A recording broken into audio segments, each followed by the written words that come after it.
Olá, meus amigos aí do mundo das leis biológicas, da origem emocional do sintoma. Quem quer entender um pouquinho mais a origem do seu sintoma, das suas fragilidades, da fragilidade do seu paciente? Hoje, uma dúvida que é recorrente na clínica, principalmente na clínica de fisioterapia, eu vou falar das possibilidades emocionais atrás desse sintoma específico. A gente sabe que existem os seus sintomas físicos relacionados às dores no joelho, não é? Então, pode ter batido, de um desgastes, de uma alteração com relação à parte de postura, com relação à parte de pisada, que vai gerar uma disfunção e eu vou ter uma propensão a ter um desgaste maior mais na lateral direita, lateral na parte medial, às vezes, do meu joelho direito, ou eu vou ter um desgaste mais propenso ao menisco por causa de uma queda que eu tive de certa forma, uma ruptura parcial do ligamento cruzado e aí a partir dessa ruptura parcial eu tive então uma frouxidão ligamentar e agora quando eu vou correr eu vou ter uma propensão a ter mais um desgaste, então nessa articulação ter um desgaste, uma compressão mais do menisco. Então sim, é possível ter traumas físicos que geram alterações na parte então articular do joelho, mas vamos passar algumas possibilidades também no contexto emocional, porque às vezes eu nunca bati, eu nunca sofri um acidente nenhum, eu nunca tive nada de queda e de repente o meu joelho começou a entrar em disfunção. Então vamos ver se tem uma alteração com relação à pisada, né? Às vezes tu pode ter uma disfunção com relação a pisar um pouco torto, pode ter alguma disfunção inferior para superior e desgastar o joelho. Mas se não há nada disso, se descarta todas as possibilidades físicas, vamos olhar também para o contexto emocional, o que pode então interferir no joelho. Bom dia, Rose, seja bem-vinda aí. Vamos ver aí, pessoal. Então, qual que é a base inicial que o Dr. Hammer coloca sobre as dores no joelho? Ele coloca sobre sempre um padrão de autodesvalorização, autodepreciação com relação ao joelho. O que é uma autodepreciação com relação à função do joelho? É uma possibilidade de mobilidade ou uma possibilidade de um processo físico não eficiente. O que vem a ser isso? O processo físico não eficiente é quando eu pratico um esporte ou faço uma atividade e eu estou me autodepreciando porque eu estou falando, ou autodesvalorizando porque eu estou falando que aquela atividade não está sendo eficiente como eu gostaria. Então, quando isso acontece? Não sei se vocês... presta atenção e veja se você não passou já por isso.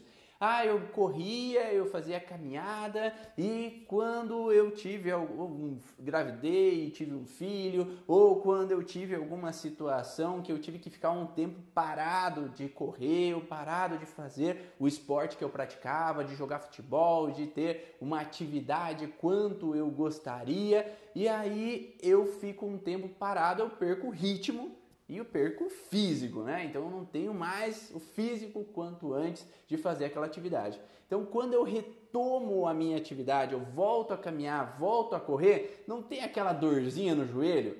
Não tem aquela sensação de incômodo porque parece que eu não estou conseguindo dar conta daquele processo? E geralmente essa dor vem depois que eu começo a pensar assim, nossa, eu corria 2 km, agora eu consigo correr só 100 metros. Antes eu jogava futebol 1 hora, agora eu jogo 10 minutos e já não aguento mais. Então, quando eu tenho essa autodesvalorização com relação ao ato esportivo, eu entro numa alteração e disfunção diretamente com relação ao joelho. Então, por isso que muitos atletas, quando passam um período de tempo sem praticar, ou aquele atleta de fim de semana, né? Que eu praticava, eu brincava lá de vez em quando, eu parei uma temporada sem fazer aquilo.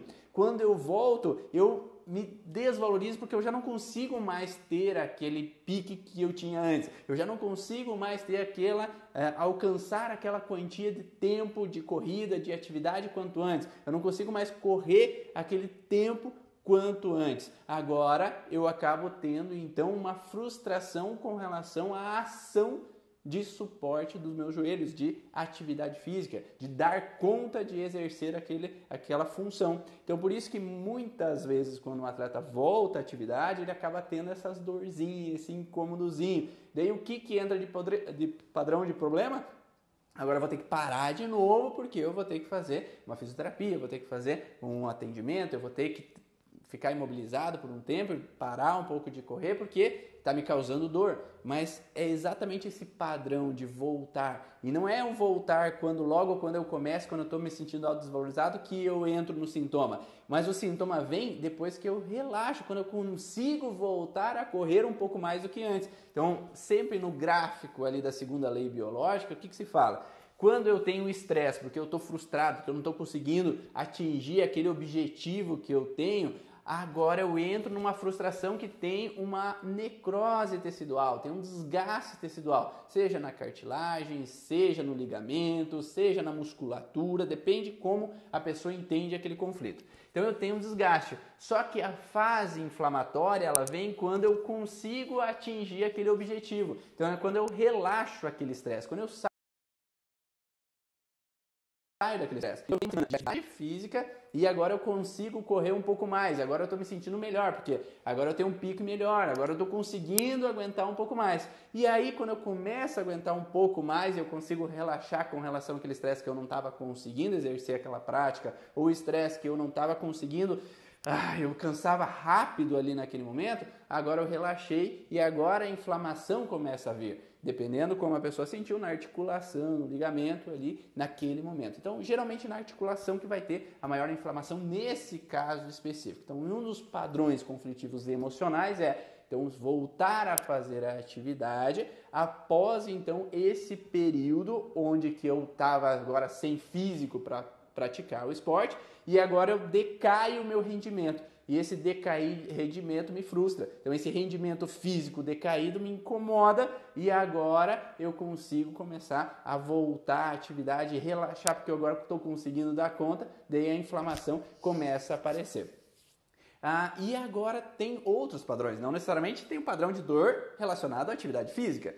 Tem a dor relacionada a um padrão onde que nós temos vinculado ao mundo animal o contexto de que quem tem o confrontamento entre animais, não sei se já viram um vídeo de confrontamento, então dois touros indo de cabeça um com o outro, quem perde a disputa é aquele que recua, aquele fato de recuar ou quando eu cedo ao conflito. Não sei se vocês já viram também, tem vídeos de lobos que querem se submeter a um bando. Então um lobo, quando está expulso do bando, está fora de um bando, ele está em perigo, ele está em ameaça, porque sozinho no mundo animal eu estou em uma tremenda ameaça de ser atacado e eu não tenho quem me proteja. Eu estou sozinho, sem ninguém por mim.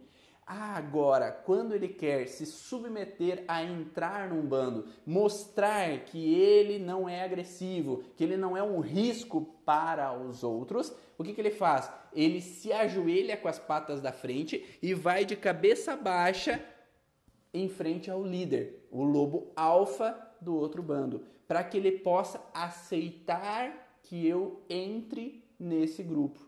Ou, antes que me expulse, é melhor eu me submeter àquele lobo alfa para que ele mostre que eu não sou agressivo a ele. Não sei se vocês já viram aqueles filmes de rei e rainha, quando o rei passa, o que o servo fazia? Ele se curvava e se ajoelhava frente ao contexto do rei. Então esse é um contexto cultural onde mostra que ajoelhar-se frente à santidade, ajoelhar-se frente ao Deus, ajoelhar-se em frente ao rei é um contexto de se curvar, se submeter àquela entidade, àquele rei. Então quando há uma sensação de se ajoelhar frente a uma pessoa, seja real, porque às vezes eu tenho que me ajoelhar frente a uma pessoa que eu não aceito, tenho que me submeter àquela situação. Ou se eu tenho que me ajoelhar simbolicamente, que é o contexto de que eu tenho que me submeter às atitudes do meu chefe, me submeter às atitudes dos meus filhos, do meu pai, da minha mãe. Eu tive uma aluna certa vez numa palestra que eu fui, que ela falou, comecei a ter dores nos joelhos quando eu comecei a ir para a faculdade. Aí eu fui fazer uma sessão e me falaram que essas dores no joelho tinham a ver com eu me afastar dos meus pais, porque naquele momento me afastar dos meus pais talvez era um incômodo para mim. Mas olhando pelo lado da origem emocional dos sintomas, a gente vê que não é esse o contexto, tanto é que ela continuou a ter as dores no joelho. Mas o contexto para ela é que fase de estresse não tem dor, lembra? Então, enquanto eu estou em estresse, eu não tenho sintoma. Então, quando ela entrou na faculdade, ela começou a ter sintoma. Então seria que entrar na faculdade for relaxar e não entrar no estresse. Se fosse entrar no estresse, daí sim, seria se afastar do pai, seria um problema. Mas para ela, o entrar na faculdade foi um relaxar. Daí o que eu perguntei para ela, o que na casa dos teus pais era frustrante em ter que se submeter? E daí ela falou, o pai me obrigava a fazer as coisas que eu não queria, eu tinha que aceitar as coisas que ele queria na hora que ele queria. Aqui na faculdade eu tô livre, eu moro sozinha, eu decido a hora que eu como, a hora que eu tomo banho, a hora que eu saio de casa, que eu vou na festa, não preciso dar satisfações a ele. Então, ou seja, a má interpretação da fase de estresse ou fase de resolução para aquele sintoma, fase pós-estresse perante quando começa o sintoma, dificulta eu entender o que foi que causou aquele padrão. Por isso, aquela mulher continuava a ter sintomas. A partir do momento que ela entendeu que agora ela já está livre, que ela já é adulta, ela pode escolher o que ela quer ou não, tomar de decisão, ou que ela possa lidar de uma forma diferente quando o pai ou a mãe impõem alguma situação para ela, se torna um pouco mais leve eu aceitar a situação sem que seja sofrido demais. Porque quando eu encaro aquela situação de ter que me submeter a uma situação que não é do jeito que eu quero e eu fico irritado, fico remoendo aquela situação, aí sim a fragilidade vai continuar acontecendo, seja na região da articulação patelar ou na região da articulação do joelho em si, que vai gerar então uma degradação no tecido e enquanto eu fico nesse ciclo vicioso de frustração, eu continuo no sintoma, porque aquela menina, ela entrou na fase de estresse enquanto estava em casa, porque ela tinha que se submeter ao pai, entrou na faculdade, ela relaxou. Mas nos fins de semana ela ia visitar os pais e ela voltava a ter que se submeter. Então significava que ela não saía do ciclo vicioso de frustração em ter que se submeter. Eu não estou falando que o filho não tem que se submeter ao pai, não é isso, tá? O contexto é que eu posso conversar, dialogar sobre o que me incomoda, ou se eu tenho que aceitar algumas situações, porque o pai que está pagando ali as minhas festas, o pai que está bancando a minha faculdade, que o pai está bancando as situações, ele quer saber algumas coisas do que está acontecendo. Estou falando que todo pai é tranquilo assim, né? Mas nesse sentido eu posso lidar de uma forma melhor quando o pai pode dialogar, quando o pai pode conversar, quando o filho e os pais podem dialogar sobre os porquês de eu ter que aceitar aquela situação. Porque quando eu tenho que me submeter sem entender os porquês, aí gera uma fragilidade, então nessa região articular, que eu acabo entrando numa degradação do tecido e vai gerando um ciclo vicioso de degradação, degradação e inflamação. Mas não é só isso que provoca alterações no joelho. Existem vários pontos, né? Existem outros pontos. Então, nós estamos falando da articulação do joelho. Mas no joelho também tem o menisco. Para que serve o menisco? O menisco serve para eu amortecer o impacto de alguma situação que eu estou vivendo, né? Então, se eu vou correr, o menisco ele vai amortecer o impacto do meu peso perante a minha perna. Então, aí esse amortecimento serve então para facilitar com que eu tenha um deslocamento, para que eu tenha facilidade em suportar a carga do meu corpo nesse momento que eu estou vivendo essa situação. Então, se eu tenho essa situação de amortecimento não ideal no contexto simbólico, né? Então, se eu pensar assim, que eu não consigo amortecer um problema com relação a uma situação que está acontecendo na minha vida. Vamos dizer que o meu irmão traz problemas para os meus pais e eu não consigo amortecer essa situação, eu tenho que me submeter a essa situação. Então eu tenho um amortecimento junto com o sentido de ter que me submeter a uma situação que não é agradável, que não é boa para mim ou que vai ser um problema para os meus pais. Então esse amortecimento pode ser desde o que eu amorteço o problema que os meus irmãos trazem para que meus pais não sofram, amorteço o problema que o meu pai está vivendo, me submeto à situação que ele está vivendo, que o confronto vem comigo, para que o meu pai não confronte com a minha mãe e a minha mãe não chore, não sofra. Então, às vezes, eu me submeto a algumas coisas em casa para amortecer um problema familiar. Então, esse menisco ele tem esse contexto conjunto de amortecer com me submeter para que crie uma família em harmonia. Às vezes eu tenho que me submeter a ter um filho com a minha esposa que se eu não tiver esse filho, eu não amorteço o relacionamento com ela, porque ela está sempre brigando comigo, ela está sempre me impondo coisas e eu não aceito aquelas imposições, eu não quero ter filho, mas ela está me forçando, me submeter àquela situação, e daí quando acontece a gravidez, quando eu me submeto àquela situação, mas vejo aquilo como, foi legal, agora tá legal com os filhos, a gente tá em harmonia, tá tudo bem, eu posso ter então essa alteração com relação ao menisco associado então nesse contexto do joelho, né? Porque senão às vezes eu poderia ter um amortecer do disco intervertebral, porque ele também serve para isso. A bursa, né? A bursite também pode ter esse padrão de que eu quero amortecer uma ação de deslocamento, dependendo aonde que tiver essa bursite, né? Então, mas falando do joelho em si, o menisco ele tem esse fator de amortecer o impacto com relação à situação que eu estou vivendo, com relação a uma parceira, por exemplo, ou com relação aos meus pais, ou no trabalho. Então, às vezes o meu chefe chega irritado e é como se eu tivesse que amortecer aquele problema para que ele não exploda com os clientes. Então, eu me submeto àquele confrontamento, eu me submeto àquela situação para que os clientes não sofram.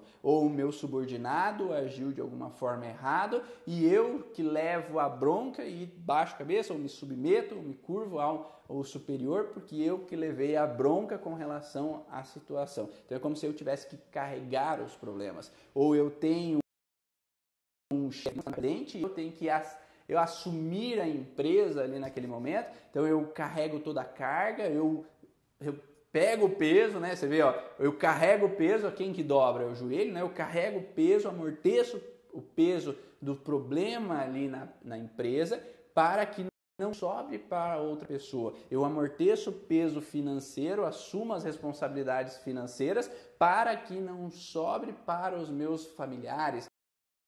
Então, eles não têm a renda fixa e eu que assumi a fazenda da família e eu me sobrecarrego, dou conta das coisas, me submeto a muitos problemas que não eram do jeito que eu gostaria para dar suporte ou para amortecer para que os meus familiares não sofram e assim eu distribuo as finanças para que eles fiquem bem, eles não se incomodem e fique tudo em harmonia na família. Então depende muito o sentido daquela situação. Mas às vezes eu não gostaria de trabalhar na fazenda, mas eu tenho que me submeter a trabalhar naquela situação, por mais que eu gostasse de trabalhar com um computador, por exemplo, ter que amortecer o problema dos outros associado a me submeter a uma situação. Esse é o padrão conjunto para geralmente dar uma fragilidade, o que geralmente a gente encontra com relação a menisco. Não que não possa ser, de novo, um contexto físico, de eu poder ter uma queda, ter uma batida e ter uma lesão. Mas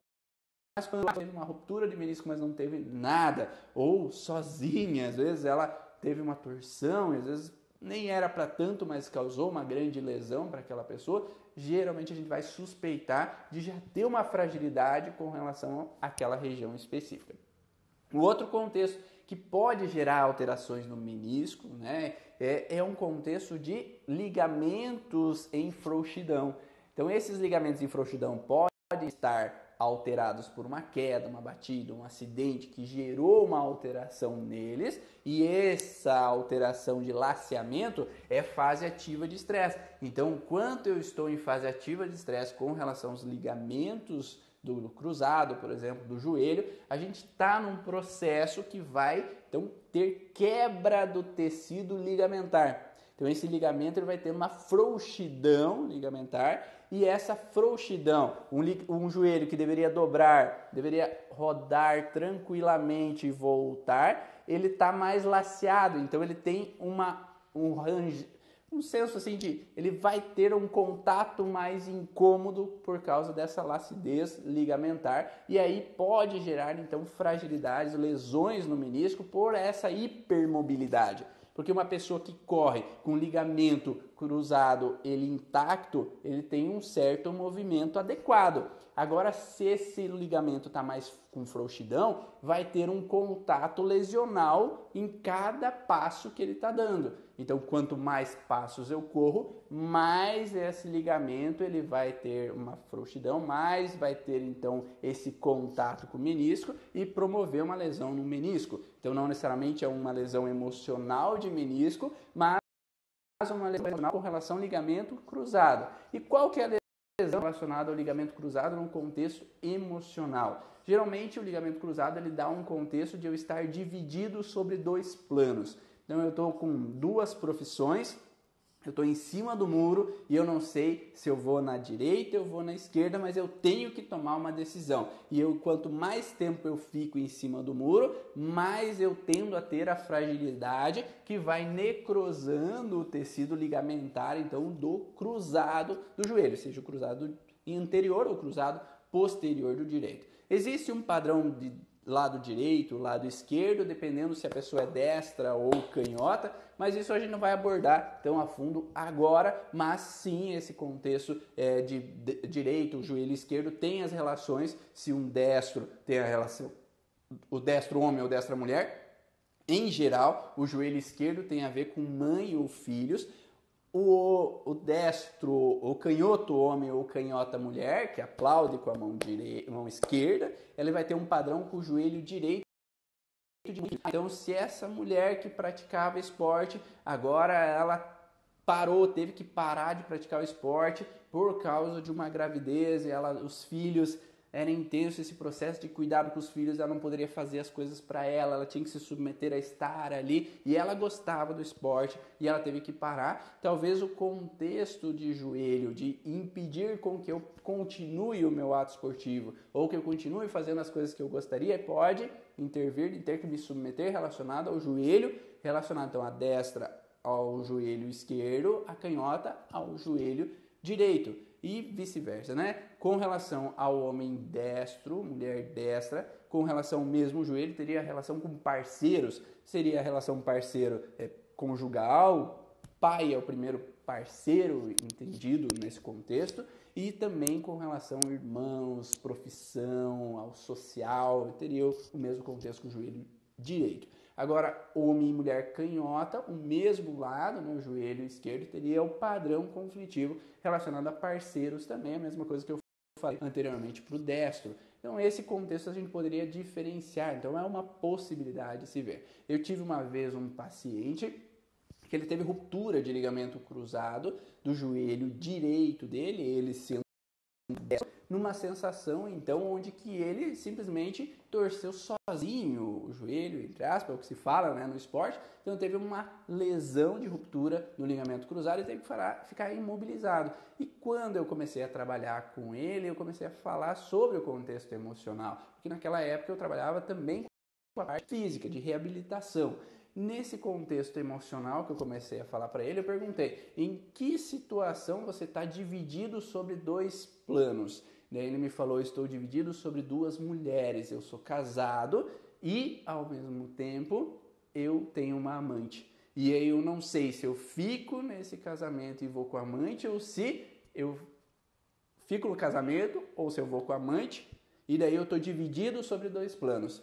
E essa divisão dos planos vai gerando, então, a necrose tecidual no ligamento cruzado, tanto é que chega a um ponto que ele tem a ruptura. É como se fosse um contexto de enquanto eu estou dividido e não tomo uma decisão, fique parado e não tome nenhuma decisão. Então, é como se tomar uma decisão demais para mim, porque os dois lados me afetam. Porque, por um lado, eu tenho meus filhos, eu tenho uma família concretizada há tantos anos, 30 anos, por exemplo, e, por outro lado, eu tenho uma sensação de borboleta no estômago, eu me sinto querido, eu me sinto revalorizado sexualmente, e aí é bom estar com a amante, né? Sendo que, às vezes, com a esposa já não está meio frio o relacionamento mais sexual, está mais frio esse contexto com relação ao contexto mesmo de relacionamento na cama. Então essa divisão fez com que esse homem tivesse esse processo de estar dividido sobre dois planos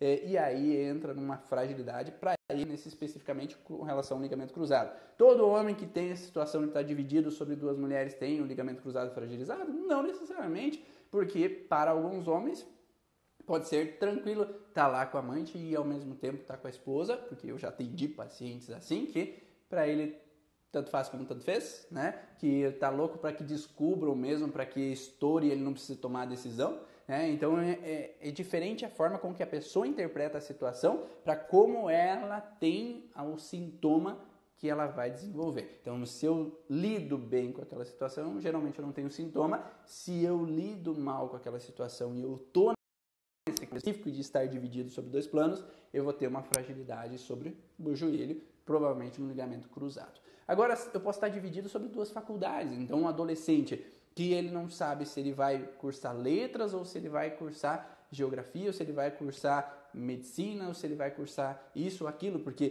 por um lado eu tenho que agradar meus pais, por outro eu tenho que agradar a mim mesmo. Então eu não sei se eu faço isso para os meus pais para que eles não fiquem tristes ou se eu tomo o caminho que eu quero. Então, enquanto eu estou em cima do muro, eu não sei que direção tomar, e aí eu entro nessa relação de estar dividido sobre dois planos. É como se meu joelho tivesse essa relação de divisão, se eu vou para a esquerda ou vou para a direita. E aí o ligamento cruzado, ele fica então nessa fragilidade e acaba desenvolvendo então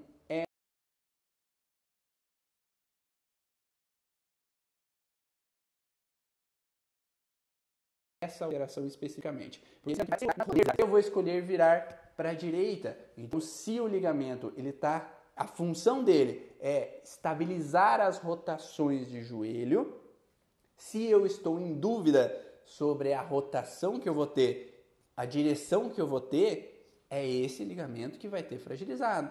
Então, por isso que sempre quando eu vou olhar um paciente, eu olho o sentido daquela articulação. Então, se ele está com dor no ombro, para que serve o ombro? Se ele está com dor no joelho, para que serve o joelho? Para que serve o ligamento cruzado? Ou para que serve o menisco? Ou para que serve a cartilagem ali relacionado à parte patelar?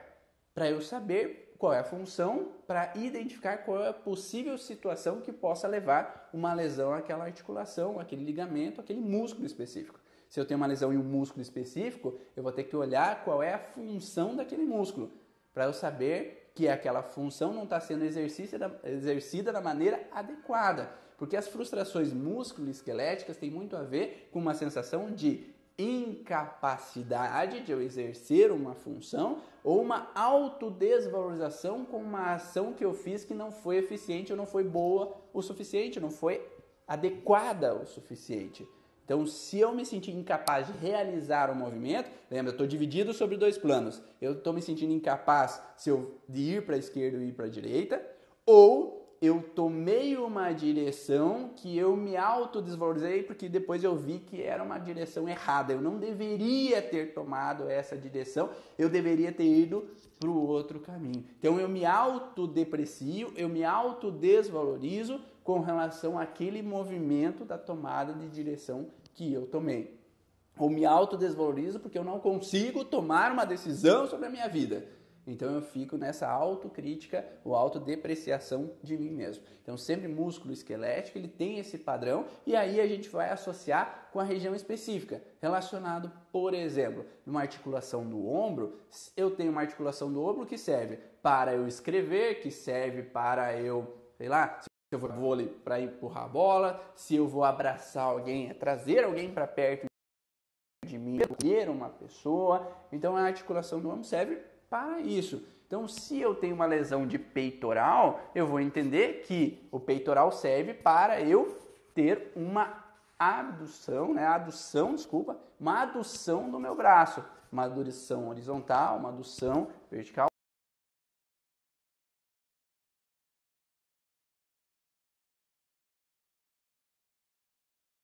Do meu braço. Então, se eu tenho uma lesão de peitoral, eu vou pensar que eu estou me sentindo incapaz de fazer esse movimento. E simbolicamente esse movimento significa trazer alguém para perto de mim. Então, às vezes eu perdi um parceiro, uma parceira, eu perdi um amigo do peito que foi embora, eu não posso trazer para perto de mim, ou eu não posso trazer meus filhos para perto de mim, porque agora eles já são adultos, saíram de casa, casaram, então longe. e agora eu me sinto sozinha porque meu esposo faleceu e agora meus filhos estão longe, eu estou sozinha, sem ninguém, e eu queria, mas eu não posso trazer eles para perto de mim, porque eu sei que eles merecem viver a vida deles, e daí vem aquela briga entre a razão de que eu sei que eles merecem fazer isso, eu sei que eles têm que tomar esse caminho para a vida deles, mas emocionalmente eu queria eles perto de mim. Então isso faz com que ela entre nessa fragilidade, essa alteração.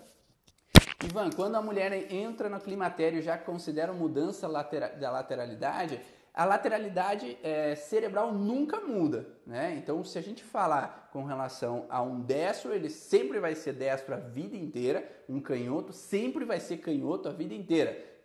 Lembrando sempre, eu não estou falando de canhoto de escrita, destro de escrita, porque um destro de escrita, se ele tem uma fratura de braço e ele obriga a escrever com a esquerda, ele vai escrever com a esquerda. Então ele vai virar um ambidestro posteriormente, ou ele vai ter mais facilidade depois com a esquerda. Antigamente os canhotos eram amarrados à mão esquerda deles para que eles não usassem a mão esquerda para escrever, eles começavam a escrever com a direita. Não é função motora de escrever com a mão. É o teste do aplauso. O teste do aplauso nunca muda, independente se a pessoa entra no climatério, independente se a pessoa ela toma anticoncepcional, porque o anticoncepcional ele acaba alterando a ação, não a lateralidade, né? A percepção sim, né, Cristina?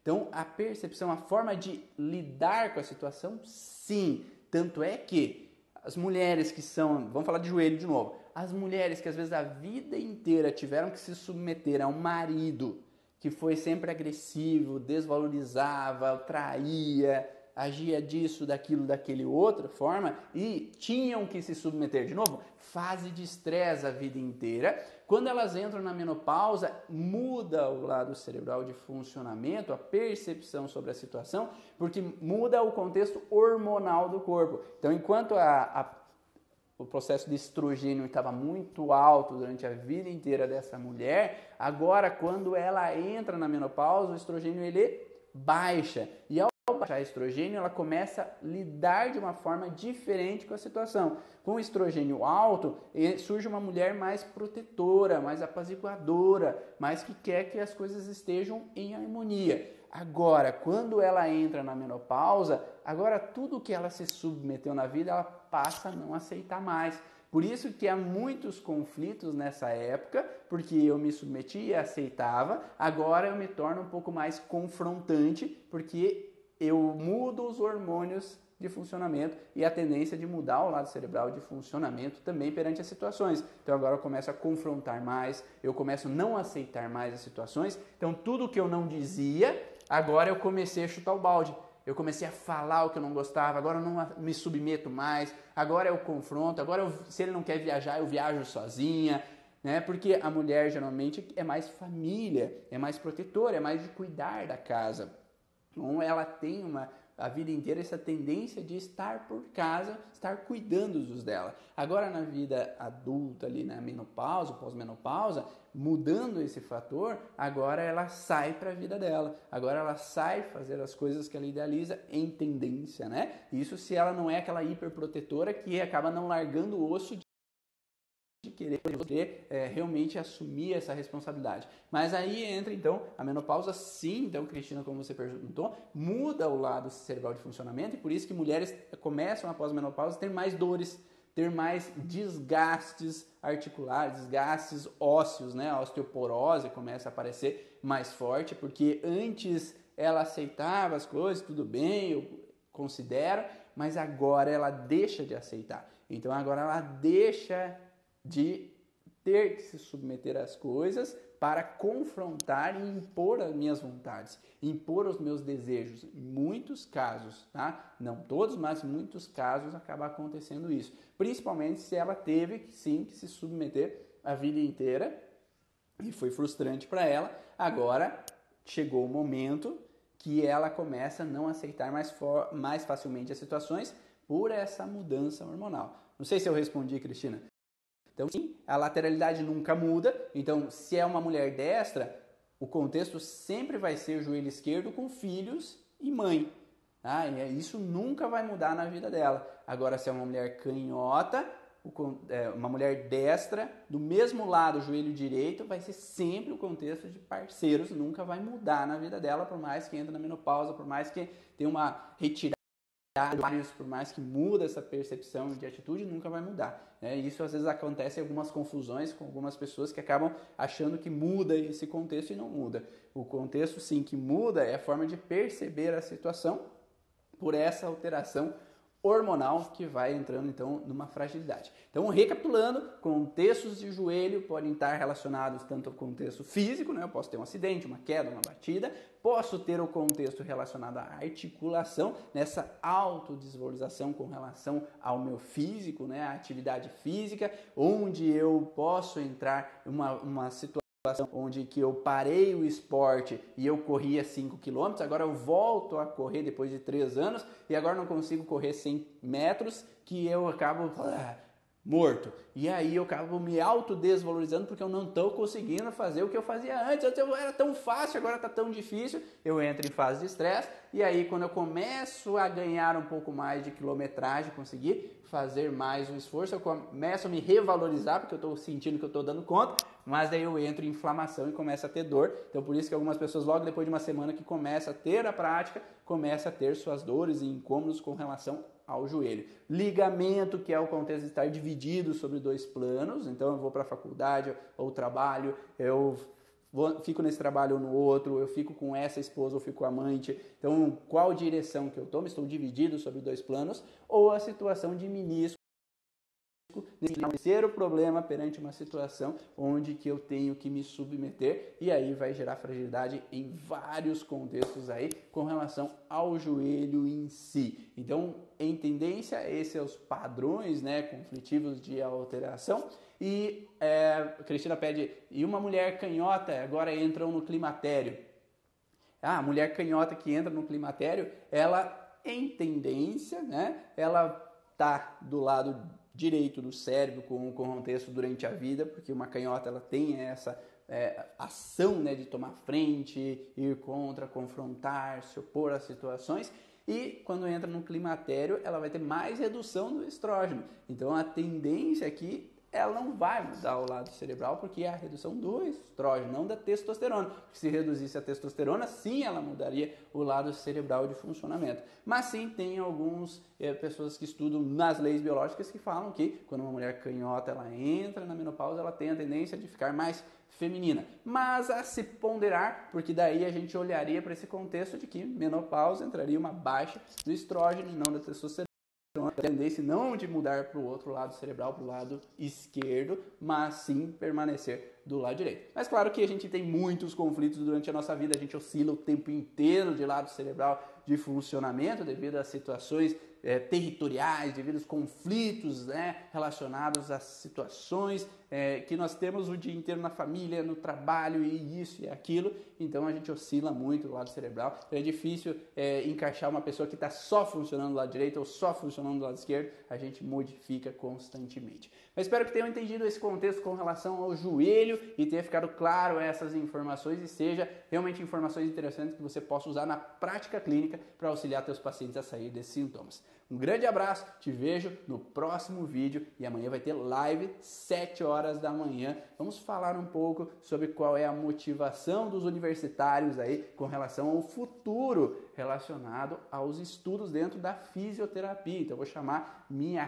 cunhada aí que trabalha e que está estudando na faculdade com relação à fisioterapia e vamos mostrar os anseios, o que os profissionais buscam de entendimento, quais são as grandes dúvidas dos alunos de fisioterapia. Um grande abraço, tchau!